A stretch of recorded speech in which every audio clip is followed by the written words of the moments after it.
Shalom. Mari kembali kita membuka Alkitab kita di dalam kitab 1 Yohanes pasal yang kedua. 1 Yohanes pasal yang kedua. Ayat yang ke-18 mulai.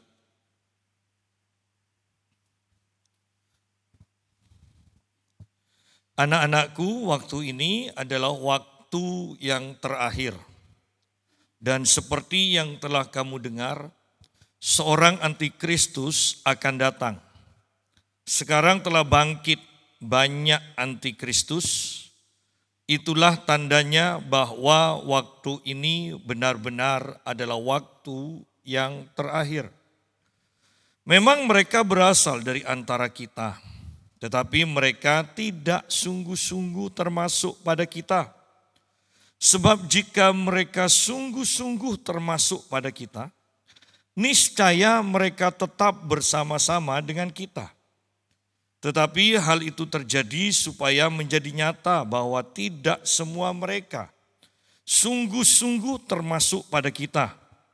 Tetapi kamu telah beroleh pengurapan dari Yang Kudus dan dengan demikian kamu semua mengetahuinya. Nah, kita berhenti sampai sini dulu.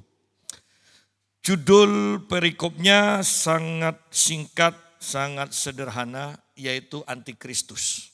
Ya, Antikristus. Dikatakan di sini, anak-anakku, waktu ini adalah waktu yang terakhir. Ya, ini adalah waktu yang terakhir. Kalau Rasul Yohanes saja mengatakan pada waktu zamannya ini adalah waktu yang terakhir, berarti di zaman kita ini adalah waktu akhir dari yang terakhir. Ya. Dan Yohanes di sini menyebutkan bahwa tanda-tandanya adalah antikris yang akan muncul.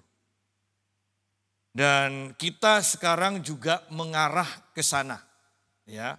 Semuanya tertuju kepada siapa antikris dan bagaimana cara kerja dari antikris.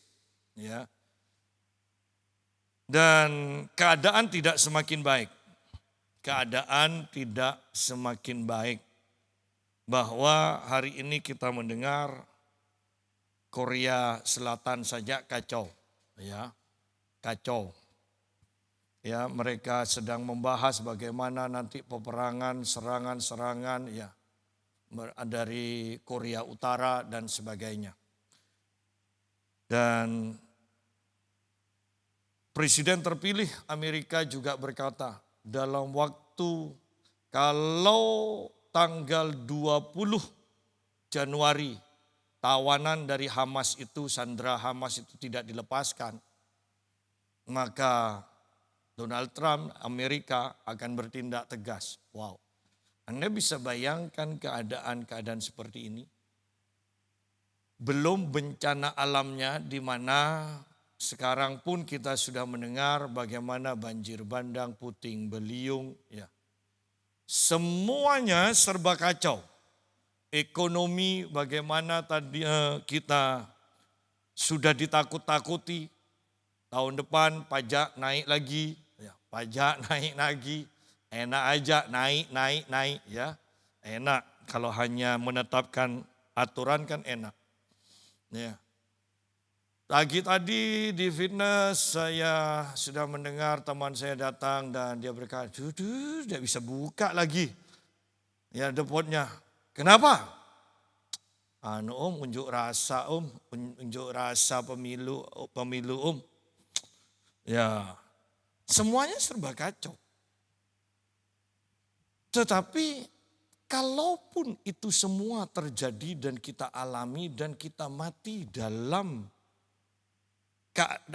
masalah-masalah itu, masih enak, masuk surga. Tapi kalau tanda-tanda ini salah satunya antikris muncul dan kita disesatkan, kan tidak ada harapan. Justru ini yang paling bahaya. Ketika kita meninggalkan iman, pindah iman, ini yang paling bahaya. Karena perjalanan kita selama ini akan menjadi sia-sia. Perjalanan kita selama ini akan menjadi sia-sia.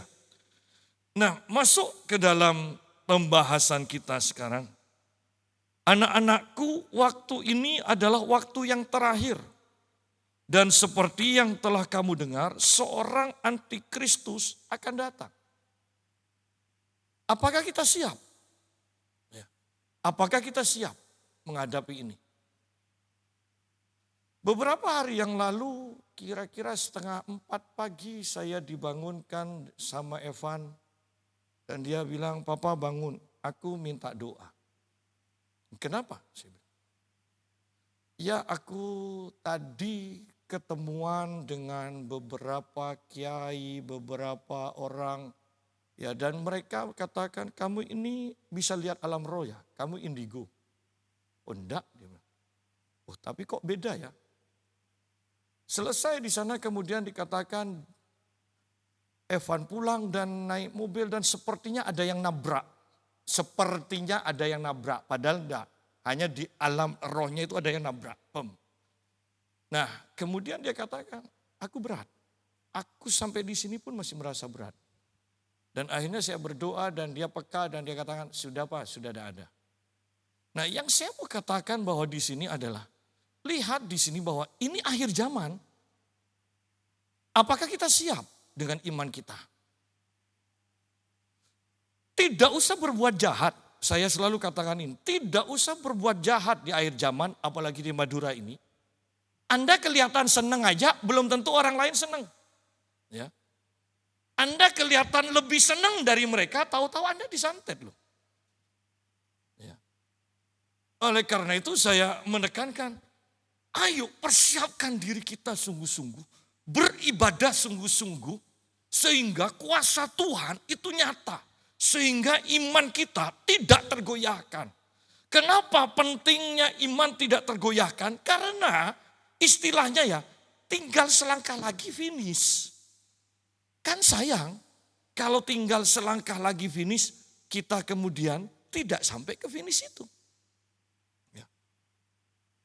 Hati-hati dengan kecewa, kepahitan. Sekalipun Anda tetap di gereja pun ketika Anda kepahitan, kecewa, ingat, Anda akan ditolak. Anda Kristen, mati. Ada doa penghiburan, Anda tetap ditolak sama Tuhan. Bahasa kasarnya, ketika Anda kecewa, ketika Anda meninggalkan iman, Anda minta dilayani penghiburan keluarga Anda. Oh dilayani penghiburan. Satu, saya mau katakan bahasa kasarnya. Pelayanan itu basa-basi. Kedua, itu hanya mempersiapkan keluarga yang ditinggalkan. Supaya tidak ngikuti contoh yang mati itu. Ya. Jadi kita harus sungguh-sungguh dengan iman kita di akhir zaman ini. Sangat penting berpegang teguh pada pengajaran firman yang benar. Anak-anakku, waktu ini adalah waktu yang terakhir.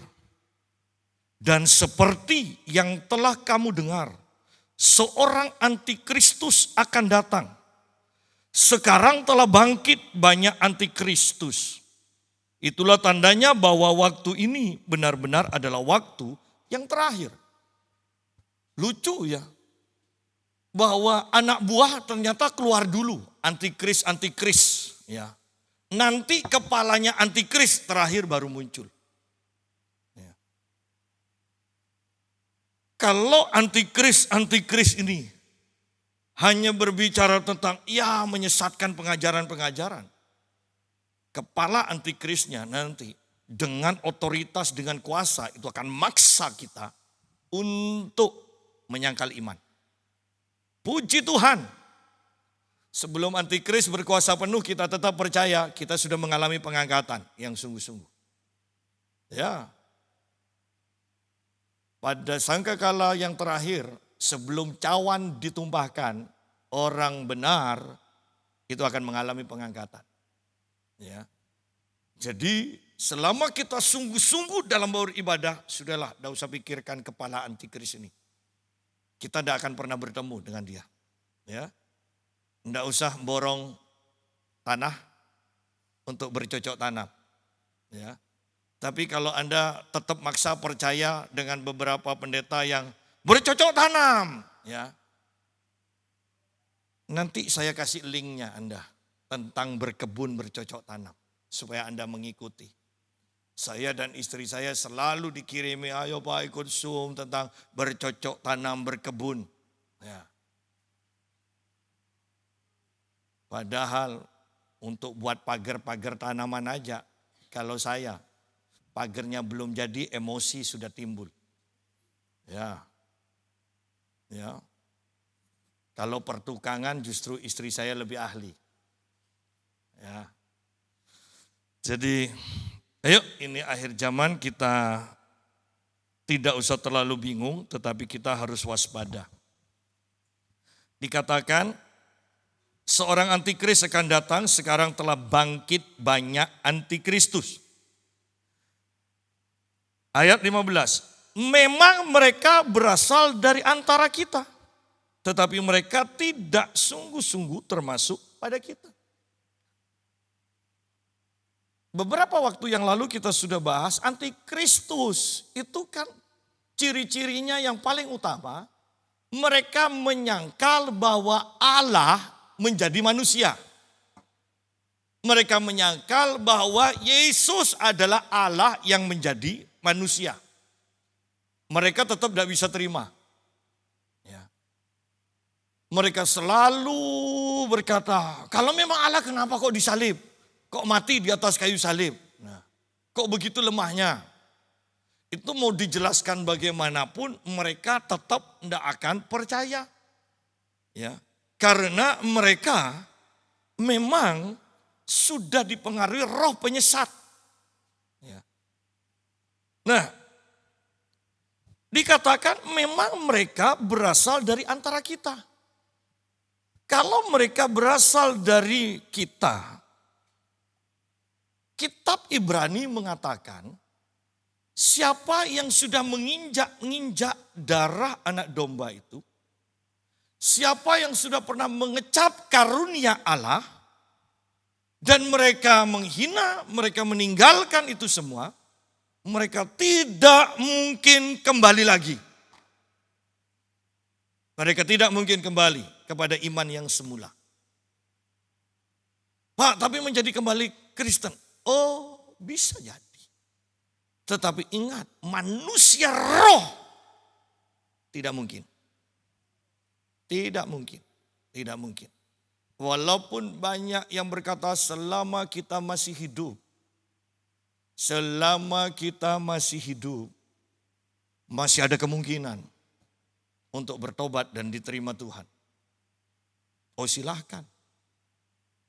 Tetapi saya tidak akan mau mengajarkan hal yang seperti itu. Kita tidak boleh main-main dengan keselamatan kita. Dan kalau kita memang bahkan dari awal kita sungguh-sungguh percaya Yesus adalah Tuhan, kita ditebus, kita diselamatkan, kita dibenarkan. Mana ada Roh Kudus di dalam orang tersebut akan menyangkal bahwa Yesus bukan Tuhan. Tidak mungkin bisa. Kalau sampai dia menyangkal bahwa Yesus bukan Tuhan, maka memang sebenarnya dia beragama Kristen, tetapi sebenarnya dia tidak pernah lahir baru.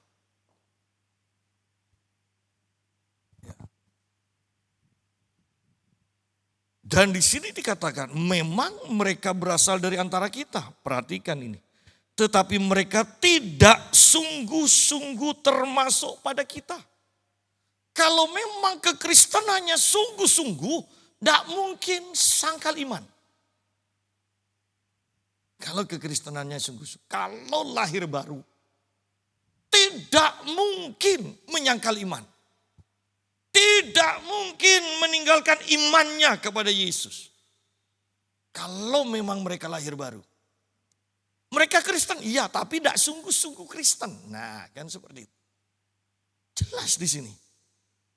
Memang mereka berasal dari antara kita, tetapi mereka tidak sungguh-sungguh termasuk pada kita.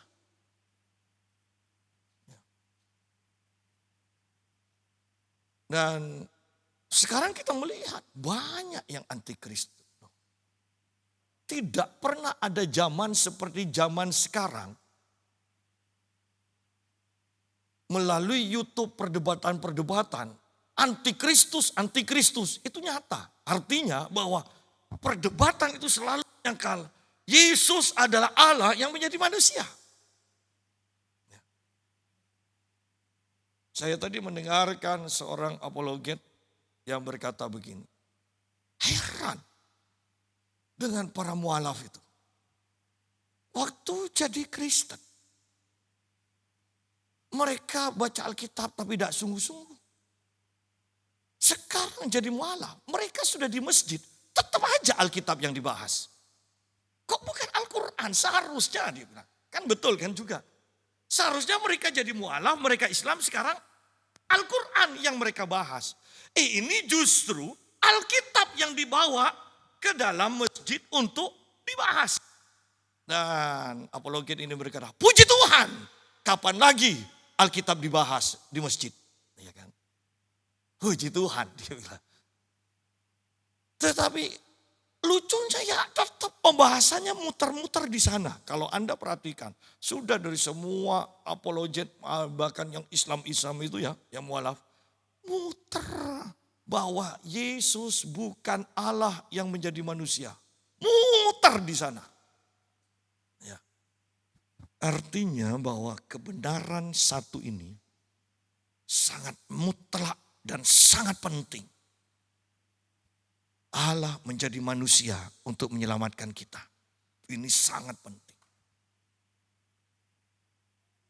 Anda pernah mendengar kesaksian seorang wanita yang gereja setan, yang didatangi oleh setan, dia benci ke orang tuanya. Dan ketika dia bertanya tentang, kamu tahu siapa dia? Oh tahu, Yesus. Berani kamu? Setan tidak berani. Setan tidak berani. Sebutkan semua tokoh baik politik, baik agama di seluruh dunia. Setan tidak pernah takut kepada mereka semua. Setannya takut kepada Yesus. Ada apa ini? Ada apa? Seperti yang kita bahas kembali. Bahwa gereja setan hanya memusuhi orang-orang Kristen. Ada apa ini? Kalau kita masih tidak dikuasai oleh roh penyesat, logika kita main, maka kita akan mengerti mana yang benar, mana yang salah. Jadi sayang kan kalau kita meninggalkan iman yang seperti ini, yang begitu istimewa, yang begitu mulianya. Bahwa Allah datang menjadi manusia untuk menebus kita, untuk menggantikan dosa kita. Dan membenarkan kita, bahkan kitab Korintus berkata, menjadi kebenaran kita. Menjadi kebenaran kita. Memang mereka berasal dari antara kita, tetapi mereka tidak sungguh-sungguh termasuk pada kita. Wow. Sebab jika mereka sungguh-sungguh termasuk pada kita, niscaya mereka tetap bersama-sama dengan kita. Tetapi hal itu terjadi supaya menjadi nyata bahwa tidak semua mereka sungguh-sungguh termasuk pada kita. Nah, bahkan di dalam kekristenan kita, dalam kita beribadah misalnya di satu gereja, Anda melihat bahkan mungkin Anda katakan tidak sampai menyangkal iman. Iya, tetapi ada yang kerohaniannya mengalami kemajuan, ada yang tetap seperti itu. Ya. Saya tekankan kembali, jangan bangga Anda tidak mundur. Smith Wigglesworth mengatakan di dalam Kristus, di dalam roh, itu kita akan selalu meningkat. Kalau kita tidak meningkat, dikatakan, berarti kita mengalami kemunduran. Anda bisa bayangkan orang yang dahulu naik, anggaplah naik kuda kemana-mana. Dan sampai sekarang dia naik kuda, mungkin dia katakan, loh saya tetap naik kuda kok. Tapi semuanya sekarang sudah pakai Innova. Lihat di sini bahwa ketika engkau tidak mengalami kemajuan atau peningkatan, engkau sebenarnya mundur. Jangan bangga. 5 tahun ada di kelas 5. Ya kan? Tapi saya tidak turun ke kelas 4. Tetap di kelas 5. Tetap di kelas 5. Itu mundur namanya. Kalau Anda dulu 10 tahun yang lalu gajimu 2 juta. Dan sekarang gajimu tetap seperti itu. Anda katakan, tapi kan saya kan tidak dipotong gaji saya. Gaji saya tetap tidak diturunkan juga. Ya. Tetapi mundur dengan kebutuhan sekarang.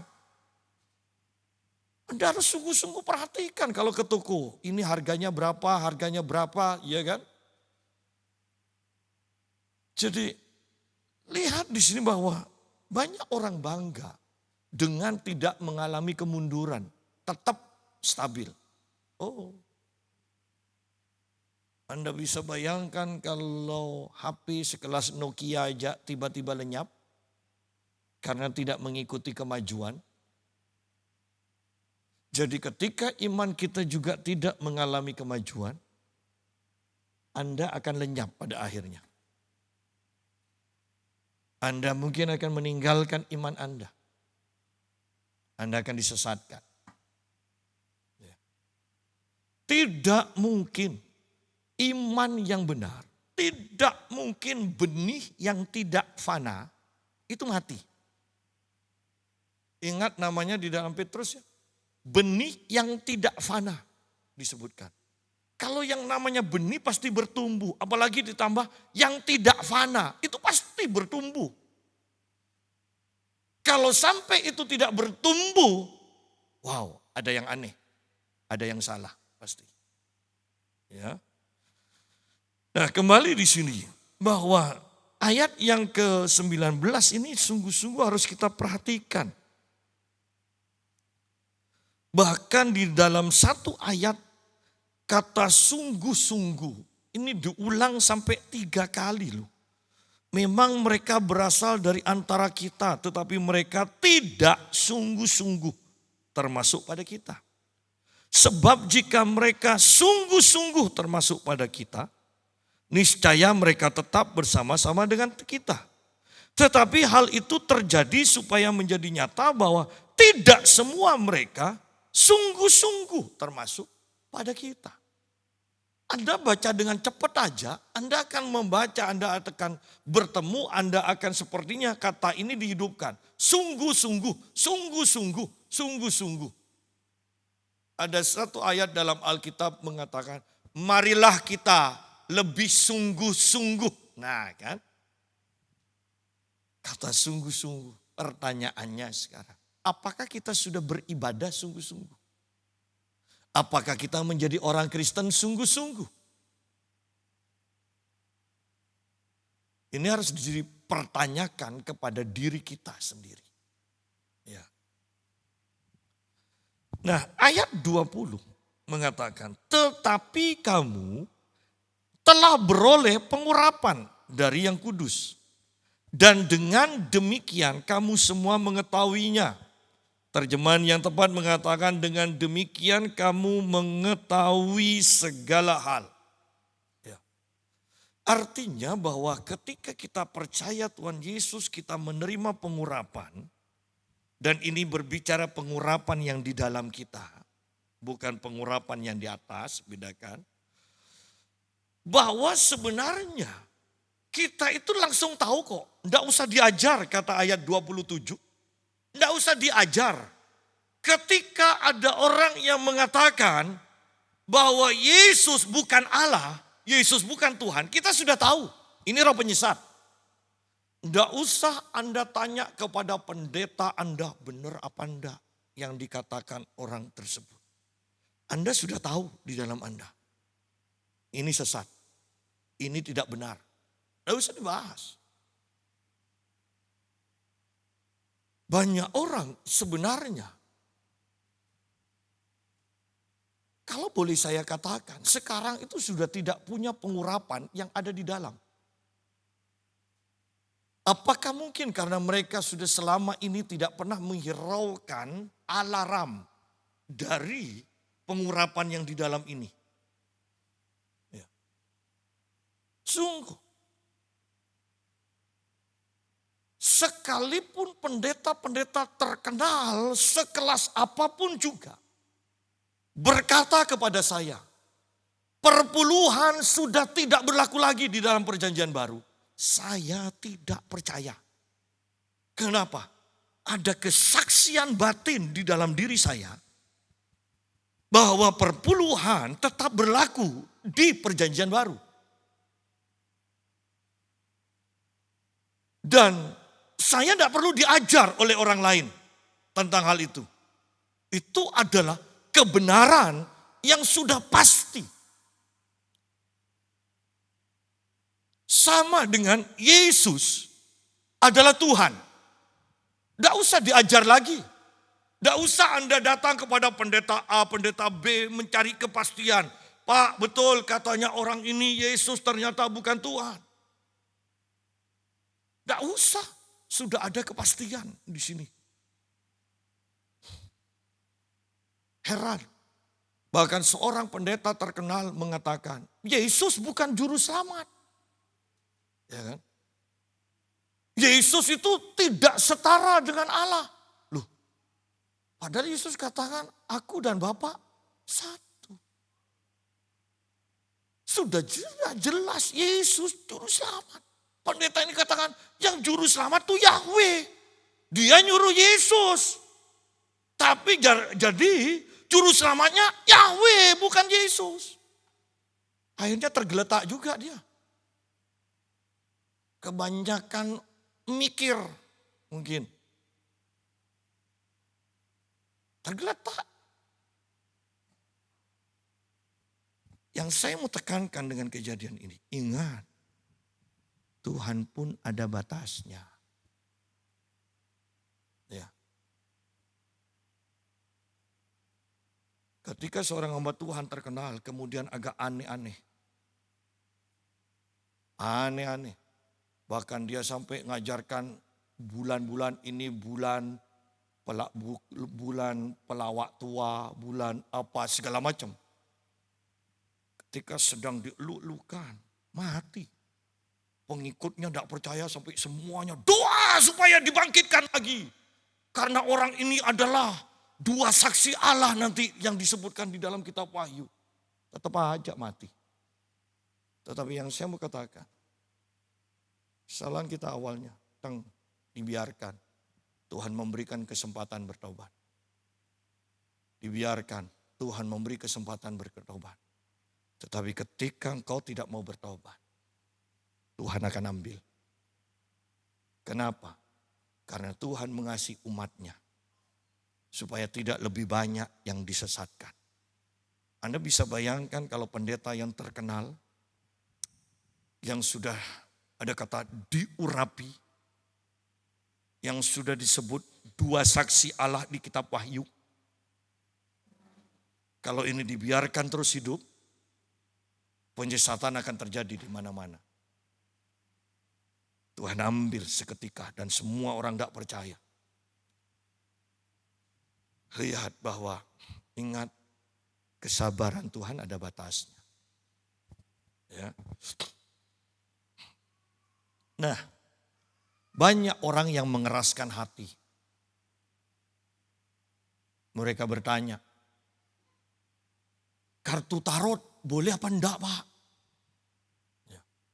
Tidak boleh, mereka cari pendeta lain. Kartu tarot boleh apa enggak Pak? Tidak boleh, mereka cari pendeta lain. Kartu tarot boleh apa enggak Pak? Ya lihat-lihat kondisi. Nah ini baru benar. Ya kan? Kan banyak orang yang seperti itu kan. Mereka hanya butuh penegasan. Mereka hanya butuh penegasan. Saya ditanya. Kundalini itu salahnya apa Pak? Loh, kalau orang Kristen yang mengaku penuh Roh Kudus saja tidak tahu Kundalini itu salahnya apa. Kundalini itu saya katakan itu sama seperti tenaga dalam. Itu bukan hanya soal pernafasan, itu roh jahat. Karena saya punya kakak kelas ketika di Surabaya, saya kuliah di Untak. Dan dia ahli tenaga dalam, dia ahli kungfu dan ketemu sama saya. Kungfunya tenaga dalamnya musnah. Tapi cara mijetnya, itu pinternya luar biasa. Ya. Dia katakan, dulu saya dipukul bahkan pakai kayu yang tebal pun. Orang pikir saya kena, padahal itu sepertinya ada seperti pokok jarak. Itu tidak kena ke tubuh saya, dia bilang. Tapi ketika saya diajak teman ikut doa malam di Betani, itu kan lagi heboh-hebohnya kan dengan doa malam. Apalagi kalau sudah almarhum Pak Alex yang mimpin sendiri doa malam. Itu banyak sekali. Dia bilang dia pergi. Doa tidak terjadi apa-apa dia bilang. Sampai rumah dia coba. Loh kok tidak ada tenaga dalamnya. Langsung lenyap. Loh kalau itu hanya soal pernafasan, soal olahraga. Kan tidak mungkin lenyap. Ya. Saya mendoakan seperti yang saya pernah sampaikan.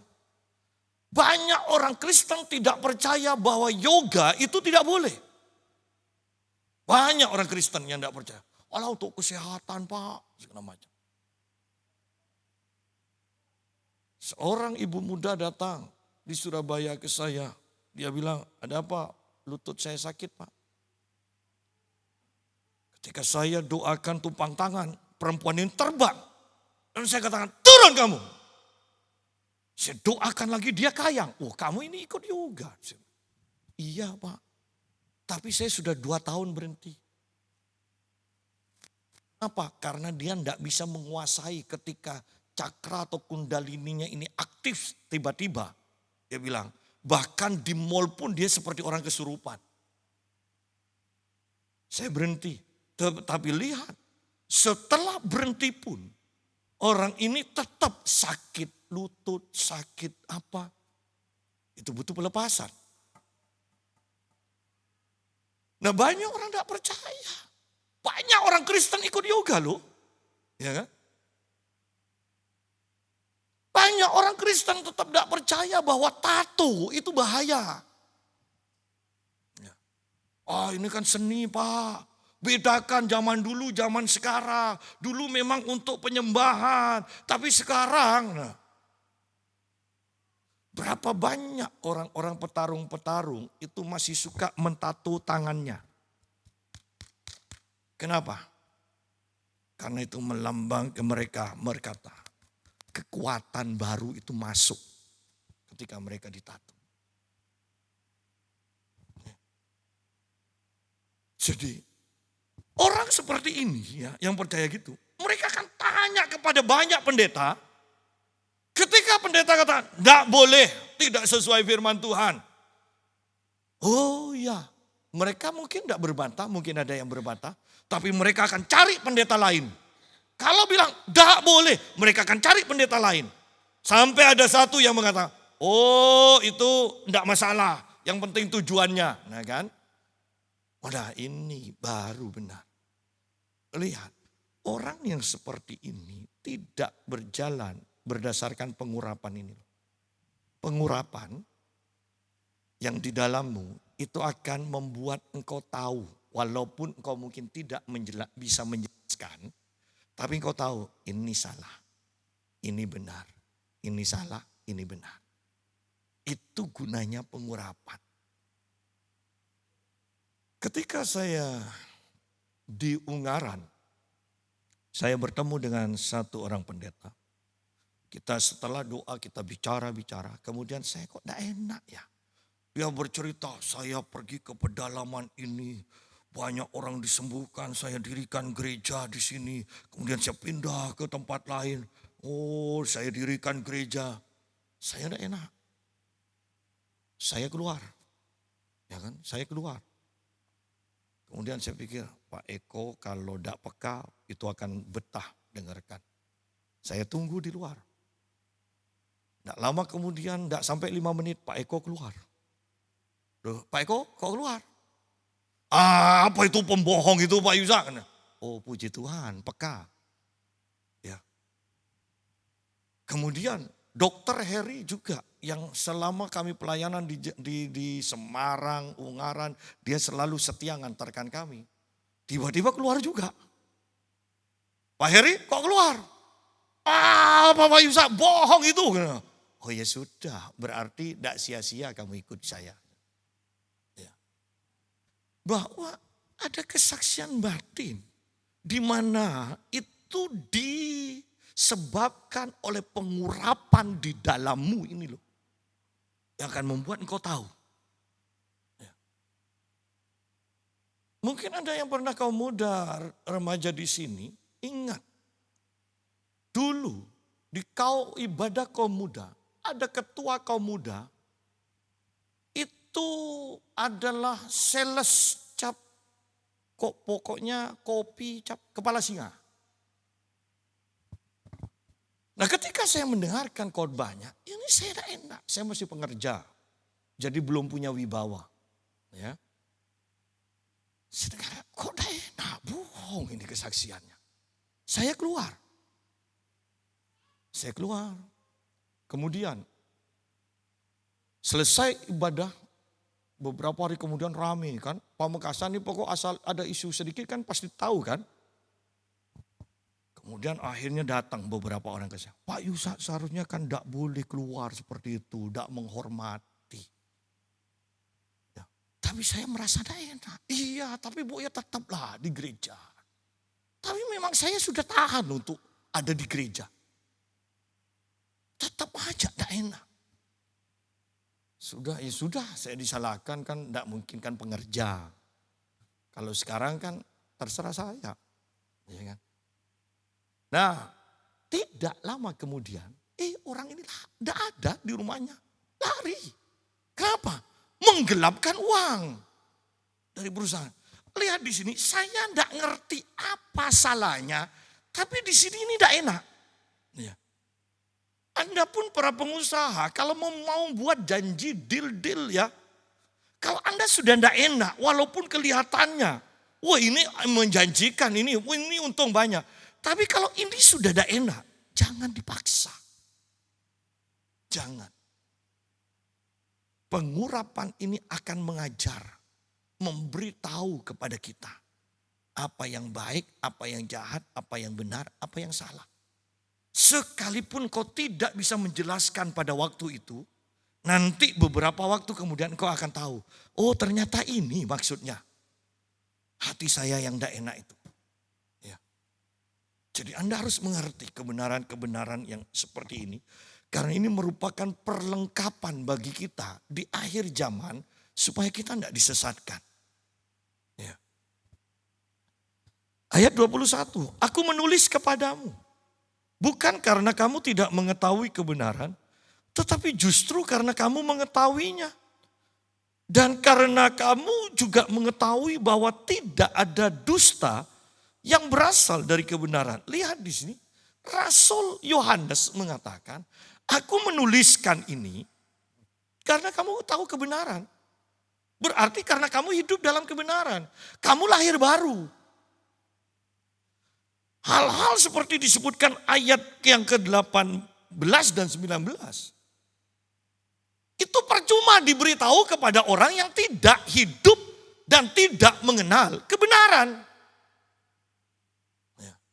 Percuma. Sudah. masalah waktu kok. Orang yang tidak mengenal kebenaran, yang tidak hidup dalam kebenaran, hanya masalah waktu mereka akan hidup disesatkan kok. Tetapi Yohanes menulis, karena kamu itu tahu kebenaran, aku tuliskan ini. Supaya, kan seperti itu bahasa sederhananya. Supaya kamu tetap dalam kebenaran, supaya kamu tidak disesatkan. Tapi kalau sudah memang dari awal sesat ya sudah, kan gitu aja kan. Ya. Jadi lihat di sini, aku menulis kepadamu bukan karena kamu tidak mengetahui kebenaran, tetapi justru karena kamu mengetahuinya.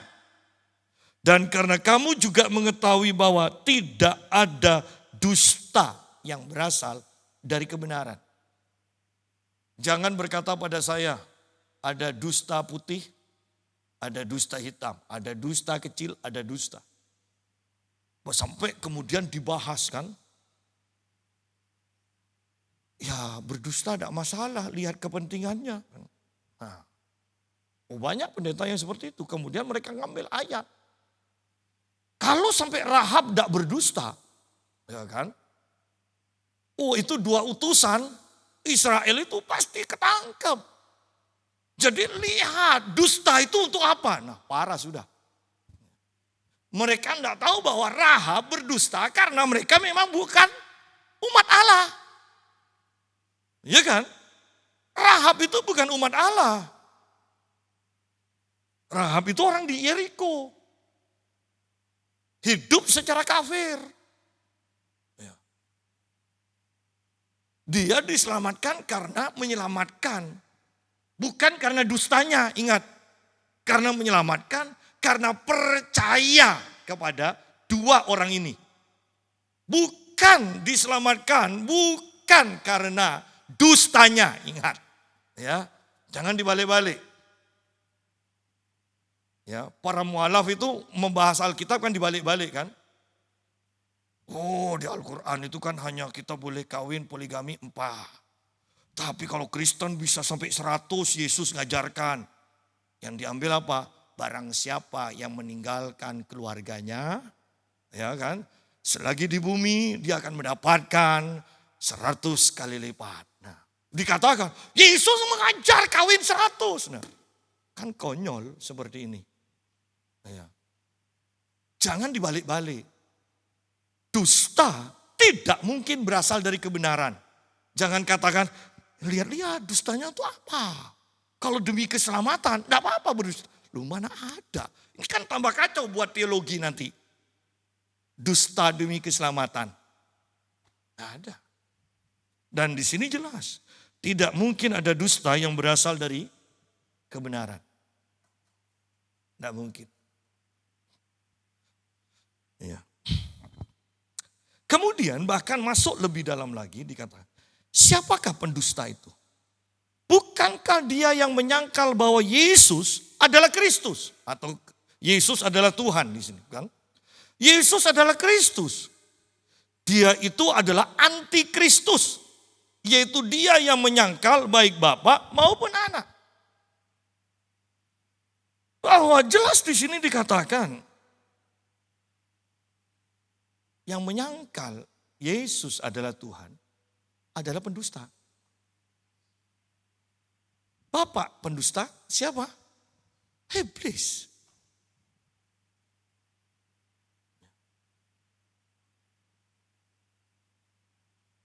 Bagaimana kita bisa mengatakan semua agama sama?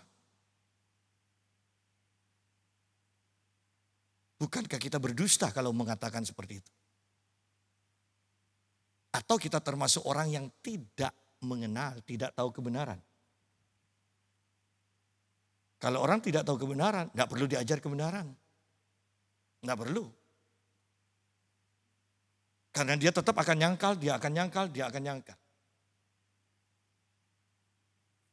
Ayo kekristenan kita jangan hanya asal Kristen. Tapi tidak ngerti apa-apa. Biarlah kita menjadi Kristen.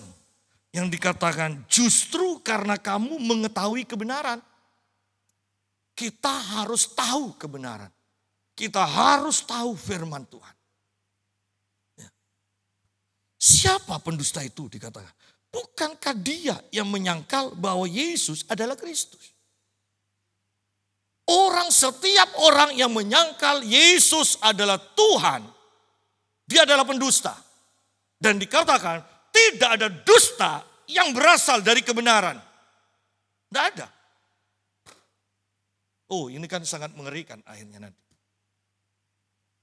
Tidak ada dusta yang berasal dari kebenaran. Siapa yang pendusta? Yang menyangkal Yesus adalah Tuhan. Jadi, Yesus adalah Tuhan. Bagi iman Kristen, bagi iman yang benar, itu tidak bisa diutak-atik. Tidak bisa diutak-atik. Ketika kita mengatakan ada keselamatan di luar Kristus, kita sesat. Karena hanya Allah yang menyelamatkan kita. Nah, saya sekarang belajar kembali menyampaikan tentang keselamatan. Karena nanti Januari saya diundang satu gereja, saya sudah dikasih tema. Aduh, ini bahkan istri saya mungkin pandang sederhana, tapi justru ini yang bagi saya agak susah. Kita diselamatkan karena anugerah. Ini kan susah kan? Artinya susah. Anda sudah kuliah, sekarang disuruh lagi kumpul sama anak TK. Diajar dan Anda harus pakai gaya anak TK nanti jawabnya loh. 1 tambah 1 berapa? 2, bukan 2. Ya, kalau orang kuliah kan jawab 2. Tapi kalau anak-anak kan panjang kan? Wow. Ya. Itu agak berat bagi saya untuk ngajarkan yang seperti itu. Ya. Nah, tetapi ada satu pernyataan dari satu hamba Tuhan yang berkata begini. Gereja sekarang jarang memberitakan tentang Yesus. Gereja lebih banyak mengajarkan tentang bagaimana hidup sukses, bagaimana rumah tangga yang harmonis, bagaimana mendidik anak, lebih parah lagi bagaimana bercocok tanam, bagaimana membuat ayam berkembang biak. Ada yang lebih parah lagi, bawa kompor, bawa buah, praktik masak di gereja. Iya kan? Dan hamba Tuhan ini mengatakan, gereja dalam keadaan bahaya. Karena seharusnya Yesus yang diberitakan. Lebih parah lagi, mungkin ada yang mengatakan, saya memberitakan Yesus. Oh iya, tapi Yesusnya beda. Yesus yang engkau ceritakan, sampaikan adalah Yesus yang baik, tetapi tidak punya kuasa. Tetapi seharusnya yang kita harus beritakan adalah Yesus yang baik dan Yesus yang berkuasa.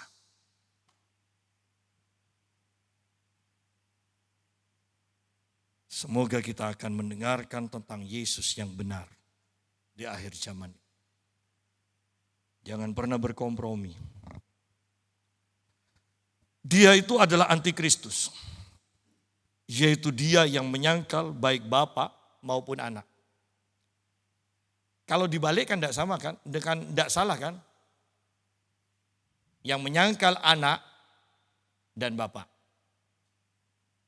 Artinya, kalau kita tidak percaya dan menyangkal Yesus sebagai Tuhan, itu sama saja kita juga menolak Allah. Yang mungkin kita katakan, enggak, aku menyembah Allah. Ya. Karena Yesus mengatakan, Bapa dan anak satu. Ketika kita menolak Yesus yang adalah anak, itu sama juga menolak Bapa yang adalah Allah juga. Oh, itu kan sangat mengerikan. Padahal banyak orang berpikir, aku menolak anak, aku hanya mau menerima Allah sebagai Bapa. Padahal ayat ini mengatakan tidak bisa. Kamu kalau tolak satu sama aja dengan tolak dua ini. Kalau kamu terima satu sama aja kamu dengan terima dua ini. Jangan salah mengerti, saya tidak mengajarkan Allah ada dua. Tetapi Allah sebagai anak, Allah sebagai bapa yang saya ajarkan. Ya. Sebab barang siapa menyangkal anak, nah di sini lebih jelas, ia juga tidak memiliki bapa. Barang siapa mengaku anak, ia juga memiliki bapa. Bukan parah kalau sampai ada orang yang menyangkal Yesus sebagai Tuhan, tetapi merasa benar dan merasa bahwa dia itu percaya kepada Allah. Tapi menolak Allah di dalam Yesus. Ini sangat mengerikan, sangat mengerikan. Pikiran yang salah dianggap benar itu kan mengerikan kan? Ya. Dan kamu, apa yang telah kamu dengar dari mulanya, itu harus tetap tinggal di dalam kamu. Kita menjadi Kristen yang kita dengar pada mulanya itu apa? Yesus adalah Allah yang menjadi manusia. Yesus adalah Allah yang datang menjadi manusia untuk menyelamatkan kita. Nah yang ini tidak boleh dilupakan, dikatakan. Dan kamu, apa yang telah kamu dengar dari mulanya, itu harus tetap tinggal di dalam kamu. Yang pertama ketika kamu jadi orang Kristen apa? Yesus. Ya. Itu harus tetap tinggal. Bahwa Yesus dan segalanya tentang Yesus, itu jangan diutak-atik. Ya. Jangan diutak-atik. Itu harus tetap tinggal dikatakan. Itu harus tetap tinggal di dalam kamu. Jika apa yang telah kamu dengar dari mulanya itu tetap tinggal di dalam kamu, maka kamu akan tetap tinggal di dalam anak dan di dalam Bapa. Kalau sampai tentang Yesus ini diutak-atik, ya, Yesus bukan Allah, Yesus hanya sekedar orang baik, Yesus bukan Allah, Yesus hanya sekedar nabi, Yesus bukan Allah, Yesus hanya satu di antara malaikat, kan banyak ajaran-ajaran yang seperti itu. Maka kita tidak akan memiliki Allah Bapa, dikatakan. Jadi kebenaran yang kita sudah terima dari awal, Yesus adalah Tuhan dan Juru Selamat kita. Yesus adalah Allah yang menjadi manusia, jangan diutak-utik. Itu harus tetap terpatri di dalam hati kita. Maka keadaan kita akan aman. Dari itu, dasar itu, Anda akan terus dibangun. Terus dibangun. Terus dibangun. Tanpa Anda punya kebenaran yang kokoh bahwa Yesus adalah Allah yang menjadi manusia, Yesus adalah Tuhan dan Juru Selamat kita, Anda tidak akan bisa dibangun. Anda tidak bisa dibangun. Kalau tidak percaya, Anda coba tanya kepada orang-orang Kristen yang tidak bertumbuh. Anda akan menemukan jawaban. Semua agama sama. Walaupun berbeda-beda, kita menyembah Allah yang sama. Kalau memang menyembah Allah yang sama. Coba perkenalkan Yesus sebagai Tuhan. Sebagai Allah. Ya. Jadi betapa ini sangat mengerikan. Ya.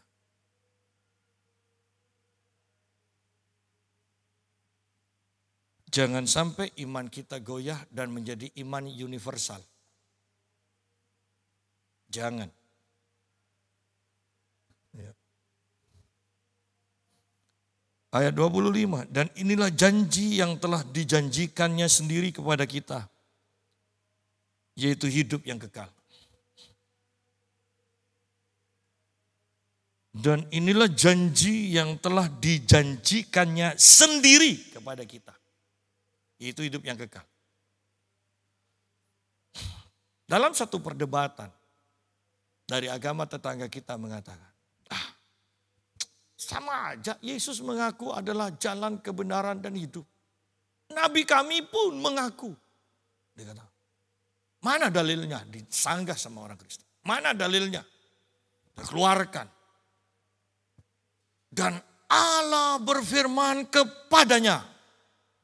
Ya, tentang kebenaran. Nah, coba perhatikan. Allah berfirman ke siapa? Yang berfirman tentang kebenaran itu, dia adalah kebenaran. Nabimu apa Allah?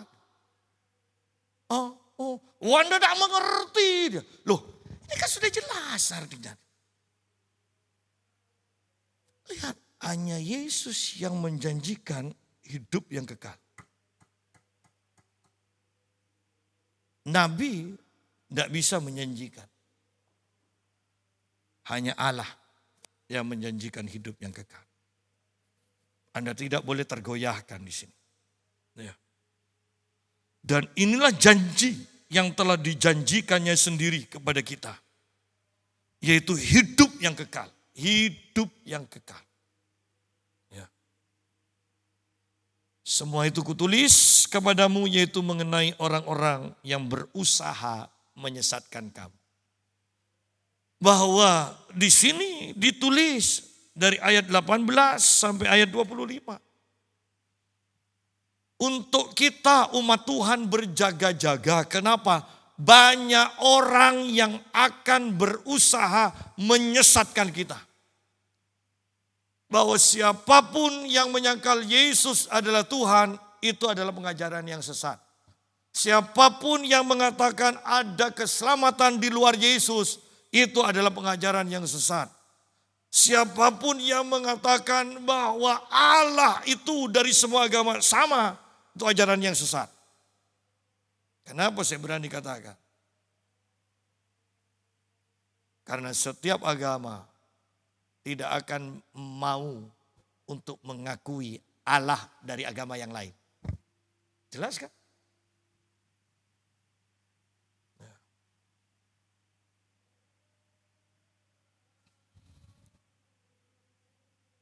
Semua itu kutuliskan kepadamu yaitu mengenai orang yang berusaha menyesatkan kamu. Hati-hati. Karena kamu sudah mengenal, tahu kebenaran, kamu diingatkan. Jangan sampai keluar dari kebenaran, jangan sampai mau disesatkan. Karena banyak orang yang mau menyesatkan kita. Ya. Saya tetap ingatkan hati-hati dengan siapa kita bergaul. Saya ingatkan hati-hati dengan siapa kita bergaul. Berhubungan sekali-sekali boleh. Jangan terlalu akrab dengan orang yang beda iman. Karena nanti Anda terbiasa dengan pandangan-pandangan mereka. Dan akhirnya Anda akan terseret. Oh, semuanya sama. Oh, tidak. Tidak sama. Kalau sama, Yesus akan memperkenalkan dirinya juga sebagai Tuhan dan Juru Selamat kepada orang-orang yang lain. Dan akan diakui. Tetapi buktinya, Yesus tidak diakui. Terakhir, sebab di dalam diri kamu tetap ada pengurapan yang telah kamu terima. Asal kamu tidak disesatkan daripadanya. Karena itu tidak perlu kamu diajar oleh orang lain. Seperti yang kita sudah bahas tadi. Tidak usah mempertanyakan kepada orang-orang lain tentang kepastian iman yang sudah pasti. Ya. Untuk minta persetujuan. Tetapi sebagaimana pengurapannya mengajar kamu tentang segala sesuatu. Dan pengajarannya itu benar, tidak dusta. Dan sebagaimana ia dahulu telah mengajar kamu. demikianlah hendaknya kamu tetap tinggal di dalam Dia. Sudah jelas, kamu tidak perlu diajar oleh orang lain bahwa Yesus adalah Tuhan dan kamu menerima pengajaran. Ternyata bukan hanya Yesus saja yang juru selamat. Oh, Anda tidak perlu menerima pengajaran itu. Anda tidak perlu mencari pengajaran itu. Anda tidak perlu mencari pengajar yang seperti itu. Ya. Ada hal-hal yang pasti yang tidak perlu Anda mencari pengajar yang lain. Ya. Saya tekankan ada hal-hal yang sudah pasti yang tidak boleh diutak-atik tentang doktrin-doktrin di dalam firman Tuhan yang benar ini. Jangan diutak-atik. Saya tetap tidak mengerti dengan satu apologet yang awalnya wah kelihatannya baik, bagus ini masih muda. Kemudian dia masuk lebih dalam lagi.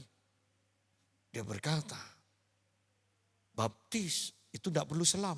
Walaupun artinya selam. Nah kan Anda bingung kan? Baptis itu tidak perlu harus selam. Walaupun arti baptis selam. Nah selama ini agak pinter-pinter. Akhirnya blunder juga. Ya. Dan dia juga mengajarkan bahasa roh. Tidak ada sekarang. Tidak ada. Awalnya bagus loh. Makanya sekarang saya tidak terlalu mengikuti debat. Karena ternyata yang debat itu yang tidak punya pengalaman tentang kedahsyatan Tuhan. Kesembuhan tidak pernah ngalami, ngusir setan tidak pernah ngalami, bahasa roh tidak pernah, perpuluhan juga tidak pernah ngasih. Ya. Loh. Terus untuk apa kita ngikuti? Dan akhirnya saya ambil kesimpulan. Oh iya. Ayub sebelum melihat Tuhan, ngalami Tuhan. Ayub kerjanya debat terus. Dengan 3 atau bahkan 4 sahabatnya. Bahkan dengan Allah dia debat. Tapi ketika Allah, ayo kita berperkara. Allah menyatakan diri pada Ayub. Ayub katakan, Tuhan, dari kata orang saja aku dengar tentang Kau. Makanya mulutku nyerocos Tuhan. Ya, aku tidak bisa ngerim mulutku. Tapi aku sekarang melihat Engkau, aku mengalami Engkau. Aku cabut Tuhan segala perkataanku. Bahwa sudah. Kalau memang orang tidak bisa diberi penjelasan. Tidak usah panjang lebar, tinggalkan. Tidak perlu berdebat. Perdebatan hanya dilakukan oleh orang yang tidak mengalami Tuhan. Percayalah, ketika engkau pernah menyembuhkan orang sakit, engkau akan lebih tertarik mencari orang sakit yang lain untuk disembuhkan daripada berdebat. Ketika engkau menerima berkat-berkat tentang perpuluhan dan tabur tuai, saya percaya engkau lebih tertarik lagi untuk menabur, untuk memberi perpuluhan, untuk menerima berkat yang lain dari Tuhan. Daripada engkau berdebat tentang perpuluhan persembahan. Ketika engkau mengalami tentang doa kuasa, pengalaman karena engkau berdoa. Engkau akan lebih tertarik untuk berdoa lebih banyak lagi dibandingkan engkau berdebat. Doa perlu panjang atau pendek. Doa ada yang dikabulkan atau enggak. Engkau akan sekali engkau mendapatkan jawaban Tuhan. Engkau akan lebih tertarik lagi untuk mendapatkan jawaban yang lebih cepat, lebih dahsyat, dan lebih. Itu loh. Tetapi kalau engkau memang tidak pernah punya pengalaman, engkau tidak akan tertarik. Ya. Jadi inilah iman Kristen. Engkau harus kenal Tuhan, kenal ajarannya, alami, dan alami peningkatan demi peningkatan. Tuhan memberkati. Mari kita berdoa. Haleluya.